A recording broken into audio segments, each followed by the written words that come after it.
Hi there, and welcome to the Skylight Books author reading series. If you'd like to learn more about us and our many upcoming author events, please visit skylightbooks.com, where you can browse our inventory, buy books, and join our Friends with Benefits Club. You can also follow us on Twitter, Tumblr, and Facebook. To speak to a real live bookseller, please call 323-660-1175. Thanks for your support, and enjoy.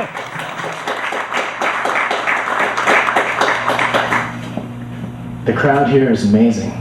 It is the largest crowd I've ever seen in Skylight. It's huge.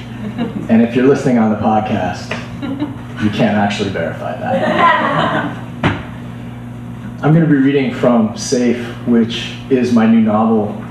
It's out on MCD, which is an amazing imprint of FSG, and they're really kind of pushing boundaries and doing fantastic, interesting stuff, and I'm just honored to be part of it.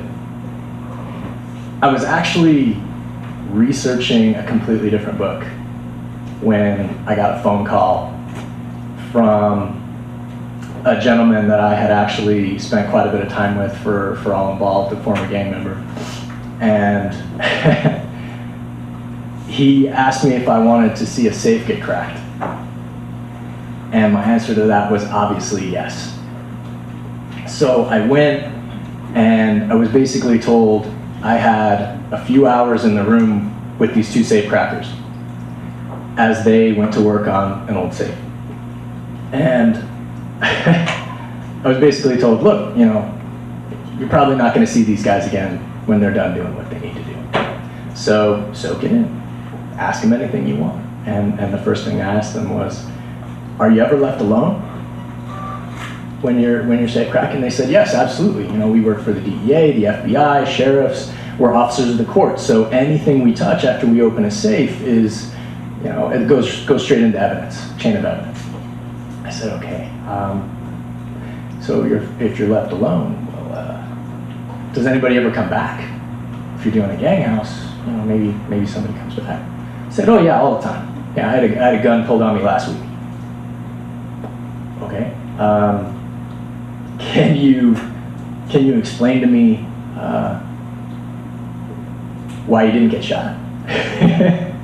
and these gentlemen kind of looked at each other and almost made a decision to basically explain their psychology of survival. And I think just the kernel of that was so strong and inspiring that I actually ended up stepping away from the other research I was doing and started working on Safe immediately. There are two narrators. One is named Ghost, and he does exactly the job I've just described. He's a safecracker, DEA, FBI, etc. And the book opens with him deciding that this particular safe on this particular job that he has to open, if he gets left alone, he's taking the money. And what I'm about to read to you is chapter 5.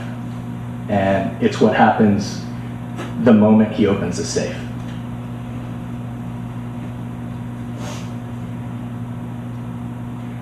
With the safe's mouth busted and just hanging open in the middle of the carpet, I reach in, hit paper, and put my hand right out like it's hot.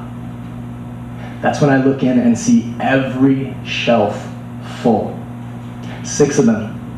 Deep like a library bookcase. I even pulled both little drawers at the bottom up and out. One is empty, the other has coins in it. Coins I can do nothing with, so I drop that back down into its slot, but then I stand up. Because I gotta stand up or I'm gonna go lightheaded. And I walk over to the front door and I look out the peephole outside. Neighbor voices are going, but nobody's standing in front of the apartment or near my Jeep. The coast is clear enough. I'm feeling it. Adrenaline burning in me like getting tattooed on the inside. That's how I know I'm still taking the money. As much as I can get away with.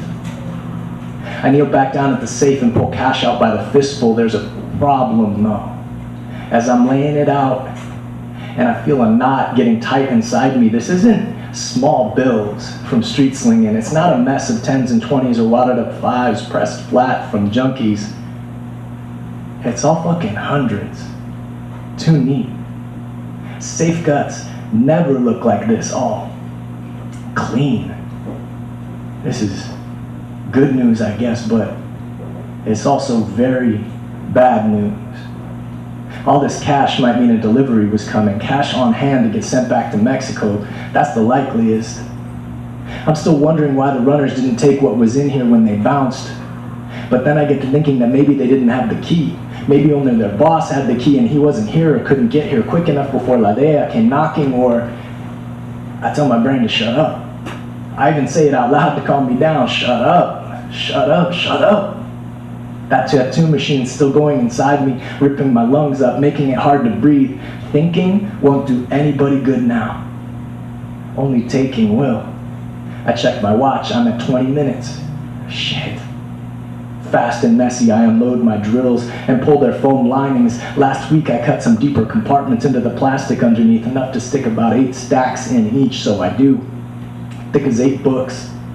I overfill it though, because when I put the foam and the drill back in, it won't close, so I have to take some out. Half a stack comes back on the floor, and then I fill the other drill case and get both closed up. The loose stuff goes into my toolbox in its false bottom that I added. My brain's back on again. All this cash, it's trying to tell me. There's no way I'm getting away with it. There's too much here. The owners of this cash will come looking. They'll come looking hard. Shut up, I say to my brain. I don't need to get far with it. I just need to drive. Getting caught? That's happening. As sure as breathing, that's happening. You can't take from these people without consequences. They'll catch me. The only problem is, I definitely have less time now. If it was just a little money here or there, I might be able to go on for a while. That was always the plan, like that Johnny Cash song Frank is always humming. One piece at a time, but not this. This is the kind of thing that makes me glad I took some precautions so I can stay moving. When I take this money, there's no going back. I know that as I wrap my ankles with rolls and then I pull my socks way up like I used to back in the day. Me, I'm not worried about. I know I'm going out the bad way, but there's power in that guarantee. I've been doing bad almost my whole life, hurting people, innocent people, people that never did deserve it, like how I said at group once, when I was on drugs, I was a Tasmanian devil of pain and bullshit. All through my growing up, a whole mess of people got caught in my tornado. So now, knowing this is it for me, it's a gift. A chance to go out clean, and that's all I need, a chance, because I lived messy too long and I done so much shit I should have been dead for, 20 times over. How I even made it to wearing this laminate on my chest without a criminal record is a goddamn miracle, because I've been up in some shit, and I got so dirty living stories where I'm the villain that they're all sunk into my bones now and they're never letting me go. So fuck it, I say. If this is the end, it might as well be a good one. I get up, I go to the sink, and I'm surprised to find there's more of them decent sized plastic shopping bags in there. I take the biggest one from a cowboy boot store and I stack almost 3 whole shelves inside. I eyeball it, smush it flat, tie the top, and test it to see if it'll fit under my passenger seat. And then I walk outside. I carry it to my Jeep and get it situated before locking up and taking my phone out as I walk back in. I call Collins at 32 minutes. It's open, I say. Sending someone now, he says before hanging up. I mess up the rest of the safe. I make it look like any other bust. Not neat, not stacked, crumpled up, thrown in. I even pull the coins from the drawer and toss a few around inside to hear them ping. I pull my gloves and stuff them in my back pocket, and then I wait. Sure. There were eyes on me when I walked that bag to the car. Doesn't matter if the block was looking. The people that put that money in the safe in the first place will know I took it. Sooner or late, they'll find out. They got people to hand over police or Fed reports, that's a given. They'll know I walked the bag out. And then they'll read those reports and know the numbers that when confiscated by the government don't match up to the numbers they know for sure were in the safe. They'll check to see if somebody on DEA is dirty, and they'll run with that till they're sure. Maybe they even got somebody dirty on the inside already. Somebody that can help them get to the bottom of it even quicker. They'll check with the house runners too, just to make sure nobody is taking off the top from inside the house. When they're done with their inventory, after all that, they'll know for sure there's only me. They'll know I'm the only one that makes sense. And then they'll figure out what to do about me, a problem like Ghost. Maybe they'll rat me out to DEA or sheriffs or anyone else I work for so they can get me thrown into prison so I can get dealt with while I'm in there. But most likely, they'll just find me, scoop me up, walk me somewhere quiet. And after I tell them where the money is hid, they'll shoot me low caliber under the chin so it doesn't make a mess. It's not rocket science. There's too many of them and there's only one of me. That's just how it'll go down. And I'm good with that. Fast is how this needs to go so they don't focus on someone else. Not Frank, not Laura, definitely not Mira. Just me. They gotta catch my ass first though. And I intend to jab and move, and do a whole lot of damage before they corner me. More damage than they ever thought one dude could.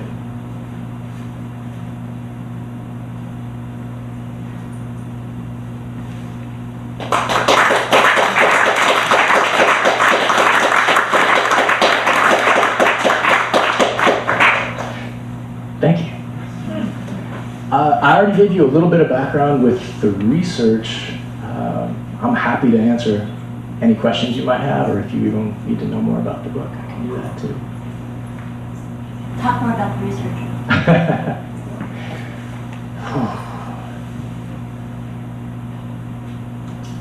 Talk more about the research. You know, in many ways, the research for SAFE maps to all the work I did with All Involved, which was my previous book, set in '92 during the riots. I basically spent years with a number of former gang members, nurses, firefighters, you know, people who had just been through it and had a completely different perspective to anything I'd ever seen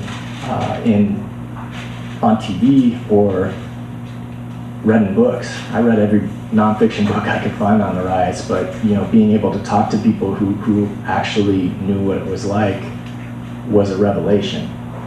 And one of the things I heard that I think really set the tone for that book was that those 6 days were the Wild West in certain parts of LA, especially South Central. A lot of the folks that I speak to and continue to speak to are from Linwood in South Central, which is right next to Compton. Everybody on earth knows Compton. Just about nobody knows Linwood, but they share Long Beach Boulevard and all the same problems. So it's really built on that. The thing that was interesting, one of my very first meetings with a gentleman who kind of ran things in the 90s, he told me that I could not write about the present day. That was just one of the restrictions he put on me. So SAFE is set in 2008 during the financial crisis. It basically opens the day before Bear Stearns goes under and just starts the market slide, and an awful lot of folks losing their houses, unfortunately. So at least for me, that really fit with the idea of something that I'd love to call Robin Hood Noir, where you've got a character like Ghost whose entire reason for being is to try to make up for all the bad things he did in the past. And the way that he does that is steal money and try to give it to people who need it or will benefit from it.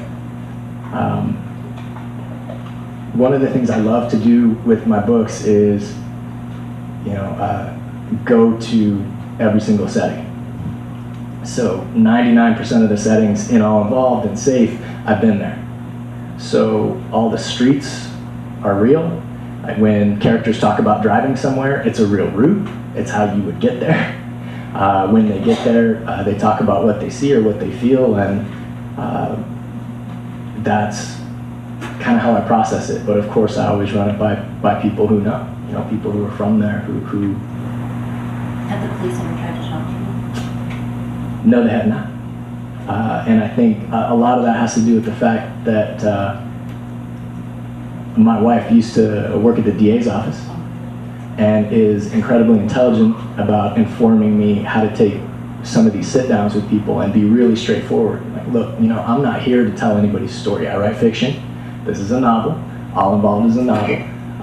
And I think everybody understood that from the jump, that it wasn't about telling anybody's story, and it definitely wasn't about writing something true that may or may not have been an unsolved crime. I don't need that, they don't need that. A big part of All Involved, and even Safe to some extent, is just making sure that everyone stays anonymous and that they're taken care of. Do you think these gangs could still take control of the city and unite and do stuff that would be really awesome? That's a good question. Do I think the gangs could unite? I think they already have in a lot of ways. Whereas there were multiple gangs in Linwood in '92, there's probably about one now, maybe two. And I think that's true of a lot of places in the city, and I wrote Safe the way I did because a question I got from a lot of journalists actually is very similar to your question. Well, what's everything like now? There were all these drive-bys in the 80s and 90s, and no, I totally get it, but it connects to this idea that, what's changed? If things are safer for the average, innocent bystander, what's changed? And the fact is that, a lot of the street gangs have abandoned the type of activity that they did in the 90s, wearing colors, wearing uniforms, tattoos, anything of that nature, and that's tackled pretty firmly in this book. That there are tactics now that are a bit more mafia style and are all about doing business in the most invisible way possible. So that's why I wrote it the way I did, because I wanted to answer that question through story instead of just a straightforward way. Yeah. Question, because you said that they don't watch them crack the safe. Why is that if they know there's money and stuff in there? Why don't other authorities watch safecrackers crack the safe? Because they're on record, they're trusted, they're officers of the court. A couple of the guys I spoke to have been doing it for 20 years. When you have a record, when you know folks, when you have a professional relationship, why would you? No, I get it. I think Hollywood has kind of accustomed us to thinking like you can't trust people who have this incredible skill set. I don't know why that got like a film trailer there, but it felt good, so I went with it. It's when it's a professional situation, you trust people. You're talking to people who have to testify in court. Who work all the time. So it's just accepted. The other thing to add to that is it's simply not efficient. 9 times out of 10, if you're paying a SWAT team or door kickers to go in there, they're on overtime, and that's not cheap. So they may have 3, 4, 5 spaces to hit in a given day. And if one of those has a safe, you've got guys on the clock. You got to go to the next spot, and the next spot, and the next spot, and then you loop back, you send people back, and then you do evidence collection. So that was news to me. But the second it was explained, it made perfect sense. Yes, sir? So Ryan, do you have any food critics coming after you either? I mean, is there a... Do I have food critics I've been to coming after me? Langer's. I'm looking for the East Side Deli. I'm only 70 pages in. Can I find all these restaurants? in my book? Do I mention East Side Deli? Yeah. Okay. Do I mention Langer's? Yeah. Okay. You know better than I do. Bill? No, I haven't yet, and I'm really lucky. I think, I actually do some taco judging in Los Angeles. I've done Tacolandia the last couple of years, which is always the most amazing experience. And I think what I enjoy most about it is, we're generally working with taqueros who in some cases started out of their backyards. And if we're able to give them recognition for something they're doing that's really special, it gives them an opportunity to really grow that business and get known. And it's a really special thing. 2 years ago, Balam in Linwood actually won most innovative taco in all of LA. And what won, because I see everybody's head go up, wait, what? Coconut crusted shrimp. I see your face, there's a big smile. that had pico de gallo on it with mango and pineapple, pumpkin seeds, and it's actually not on a tortilla. It's on jicama that has been cured with hibiscus flower overnight. So it's actually chilled when you put the hot shrimp on it. And it actually helps cool the shrimp, and man, it's amazing. I hope I made some people hungry just now. You know, and this type of thing, it always shows up in my books. It means so much to me because I actually lost the ability to smell and taste when I was hit all those years ago. I lost it for about a year. You know, I had 2 facial reconstructive surgeries and was basically told, yeah, we don't know if you're ever going to get that back. You know, it's extensive nerve damage. Good luck. But thankfully, within about a year, it came back. So I guess I'm perhaps overly sensitive about food and taste. But I think as far as how it connects to the book, at least for me, food is such a remarkable gateway into culture. And Los Angeles in particular, you know, the diversity we have here is so extraordinary. And the ways in which chefs in particular, and especially in the last maybe 5 years, the way they're combining cultural traditions together. I mean, you know, we're talking things like kogi, the Korean taco. So now almost everybody uses Korean asada and tacos, and that's a beautiful thing, and that's only in Los Angeles. You know, we've gotten to the point now, at least when it comes to Mexican food, there's now something called Alta California, which is basically Los Angeles, and what we do with that. So, you know, no food critics just yet, but who knows, I'm sure. You know, I'm not perfect. Somebody come after me at some point. Can you talk more about the notion of Robin Hood noir? Oh my gosh. Can I talk more about the notion of Robin Hood noir? Sure. It's a new term I'm trying out, so I appreciate you calling me on that. I think I just love the idea of a character finding a way to give back to those less fortunate. And I guess the way that sits in the noir tradition, it made the most sense to me that would be someone who has a dark past, a difficult past, who felt like he needed to atone for things he'd done, to do something good. And I think that works. You know, it's been a very long time since I've read the Robin Hood stories, but it seems to me he did an awful lot of dark stuff in order to justify, you know, what he was doing. I can't imagine he felt good about everything he did. And in some ways, maybe, you know, being able to provide for others helped assuage some of those feelings of guilt or shame or unhappiness. And at least for me, it seemed like those two things weren't diametrically opposed, that they could actually fit together really well within a character. And you know, the more and more time I spend in Linwood, it just felt right. So I went with it. Yes. You read really beautifully. I was wondering if you had a history of spoken word or poetry or music. Should I repeat that for the podcast? Sure. I read really beautifully. Say it again. Do I have a history of spoken word or poetry or was that Music, just like or music? yeah. I do not.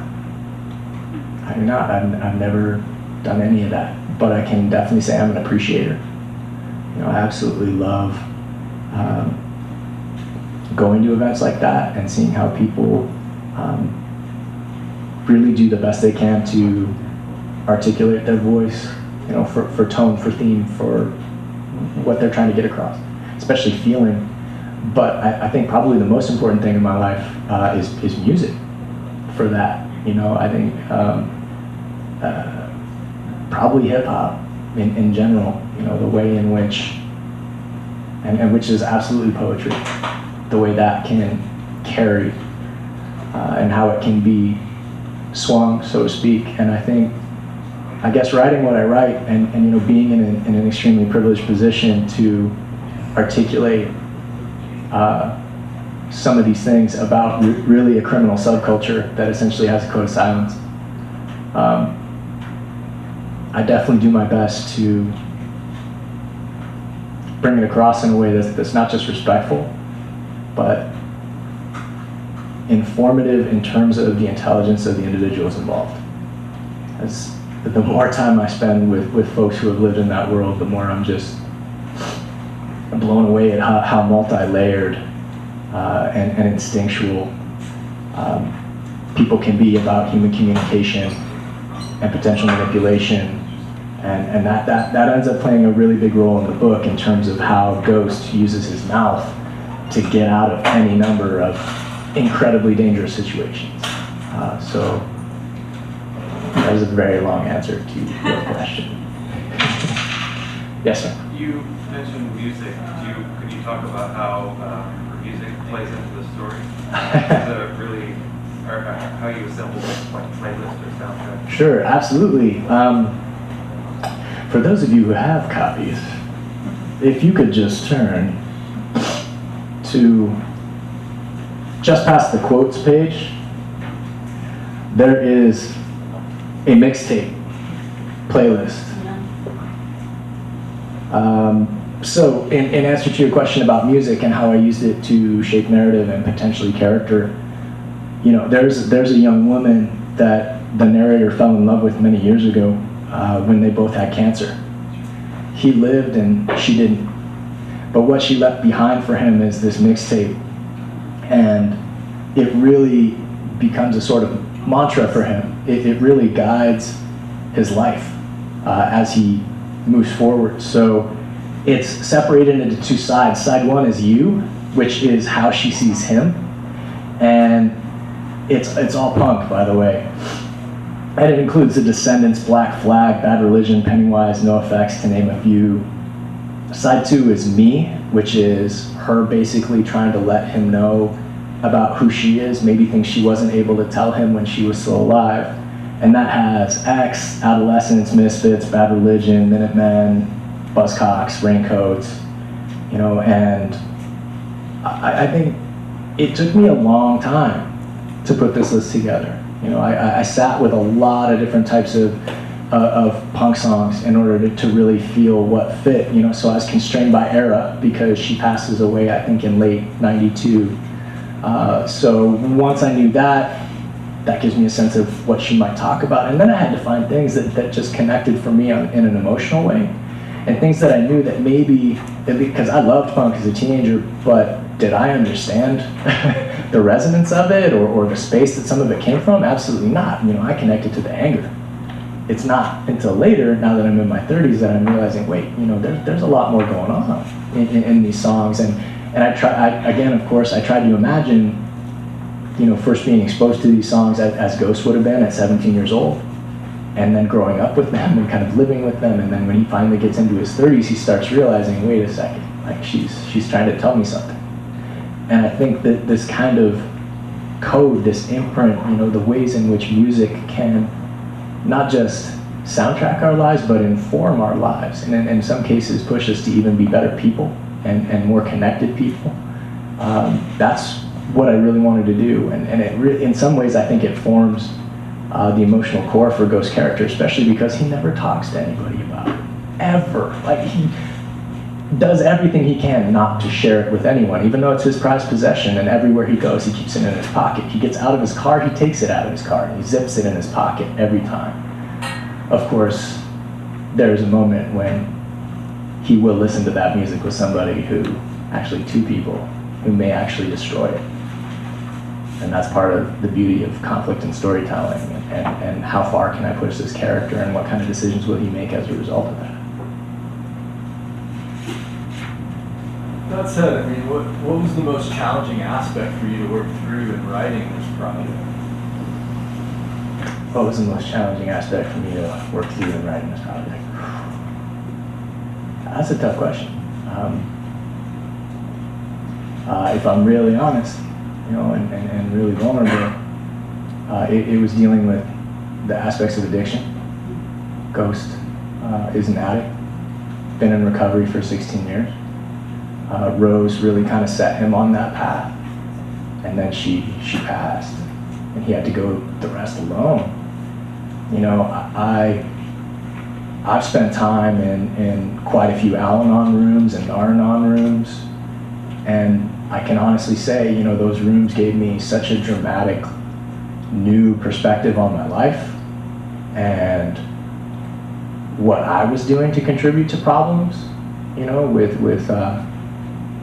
folks in my sphere. And actually, Ghost goes to an NA meeting that is actually held in the church where I used to do Al-Anon meetings on the second floor. You know, I always remember that room, and I always remember the perspective it gave me, because I think walking into that room, I had all these things in my head about how I was suffering in this unique and special way that no one could understand. And then I walked into that room and I realized that an awful lot of people were suffering in ways that were so much bigger than mine.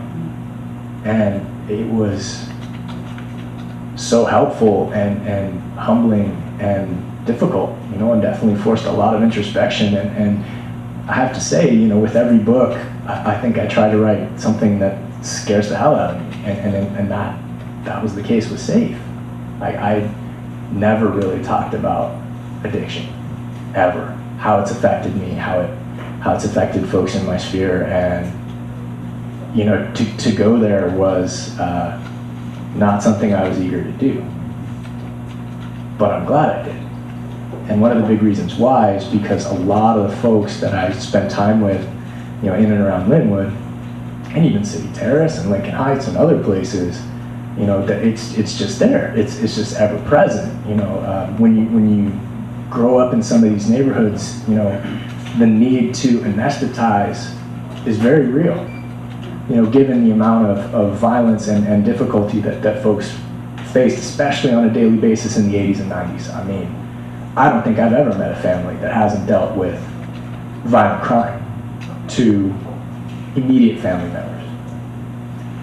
And that, I think, that was definitely the toughest part of writing this. Yes? On a lighter note, Lemony Snicket, I forgot his real name. Yeah. He had an op-ed piece in one of the newspapers the other day saying that if you want to get high school boys to read, you got to hand them books with sex in them. And as a high school teacher myself, I'm wondering if your book has any sex in it. That's a great question. Or if you agree with that. I really wish the mic picked all that up, but just to summarize, on a lighter note, high school students will relate more to books with sex in it, according to Daniel Handler, aka Lemony Snicket. Everybody's nodding at me. Yes, you got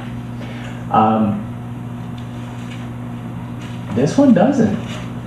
I don't think. I mean, my editor is mouthing things at me. She's trying to feed me lines. Remember that one part that you forgot you wrote, that I edited? There is not really. Not really. Off camera. Yeah. It's there's definitely implied in this one.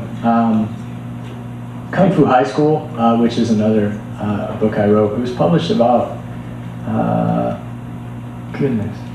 12, 13 years ago now. It's being re-released in September. That definitely does. Not that I'm trying to sell it to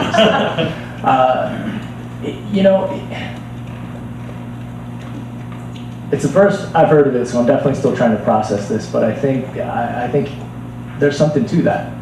You know, I think there's something to honest, open, interesting depictions of stuff that maybe doesn't get talked about enough. You know, in our daily lives with our family, or the only thing we hear about it is with friends. You know, the beauty of a book is it gives you an opportunity to commune with the mind of that author, be in that story, and essentially experience consequences in an emotional way that you don't have to experience in a physical way. And in that way, reading is extremely helpful with such a thing, I'd imagine. Well, it is getting harder to get high school boys to read. They did like Ready Player One because it's video games. Sure. They do like games. They do like swear words. So I mean, I think, Yeah. but it's hard to I don't know, to offer these books to them when you're a high school teacher? Sure. Well, if I could just explain very briefly my experience with All Involved when I wrote it. My publisher was so bullish on it, but one of the things they were worried about was the level of violence because of the gangs and because I was being true to a certain era in Los Angeles history that was extremely bloody. There were over 3,000 murders in LA County in '92. That's almost 10 a day. So they were so worried about that in some cases I think it kept us from talking to teenagers about it. But the American Library Association came in and they actually awarded the book an Alex Award, which means adult books but are suitable, interesting, powerful, important for teenagers. And I actually hadn't even thought of the book that way until it happened. At the award ceremony, I gave a speech about being in Linwood and talking to the middle schools and the high schools there. And what I found is that it's become, far beyond my wildest expectations, it's become a really important book for Firebaugh High School, for Linwood Middle. I gave a talk at Linwood Middle after 2 of their students had been murdered through gang violence. And, when they first asked me to come, I said, look, I'm not a grief counselor. I'm not a doctor, I can't do these things. And they said, well, look, we know you've spoken to a lot of folks, you're familiar with the neighborhood, can you just come? And they were desperate for students to read something that was fast-paced, human, that acknowledged consequences, but also, gave these students an opportunity to experience consequences again in an emotional way, but not in a physical way, because that's still a very real thing in Linwood. I hope you don't think I'm pitching this book to you, but it's just, when you mentioned that, it really struck a chord for me because I genuinely never thought about the book that way. I honestly thought, oh, maybe it's a little too elevated for folks of this age group, but it's... Which book is that again? All Involved.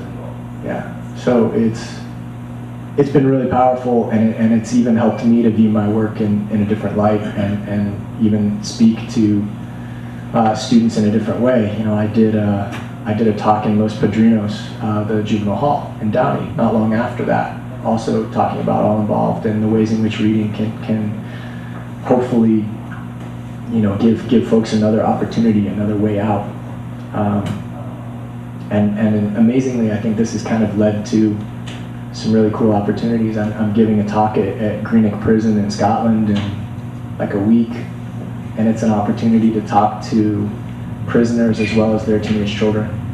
And from what I understand, it's the first time all year that the teenage children are actually allowed into the prison instead of just in a visiting area or a waiting area. So it's an opportunity for them to actually be there with their parents. Which, trust me, there I go making things serious again. But I don't take that lightly. I think having the privilege of knowing quite a few people who've been through the seriousness of gang violence, I think as long as it's not sugarcoated, as long as myself being a survivor of violence, I can't write about violence in a way that isn't consequential and deeply affecting, especially family members, friends, etc. I found that's what resonates for high school students. I found, it's been surprising me too. Like young high school age male students are reading it and are connecting with it and want to talk about it. And the first thing they always say is, I don't really read, but I liked this. And I always find that really gratifying and important and impressive. And I will keep this in mind for the next book. I will just make sure there's lots of sex in it. Last question? Yeah, one more. Okay. Well, I know your book is very popular. Your All Involved is very popular in Europe. Did you find teenagers reading it in Europe as well? Or was it... Yes, but in pockets. So I think in Finland, like the punk rock kids and the hip hop kids, and they all read it and they loved it. But I think a lot of that had to do with how badass my PR person was, and she got me on every radio show, and we were just wall to wall there. It's different. I think in some ways it's totally cultural. Like in France, it won Noir of the Year.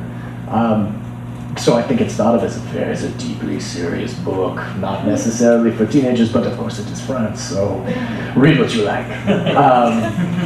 I don't know why I was miming smoking a cigarette there. Robin Williams. It seems to be more of an adult book over there, but it's been really just fascinating, to connect with younger readers here, especially in Los Angeles, especially in areas where they actually have to deal with some of these issues to this day. Amazing. All right, let's give a big You've been listening to the Skylight Books author reading series.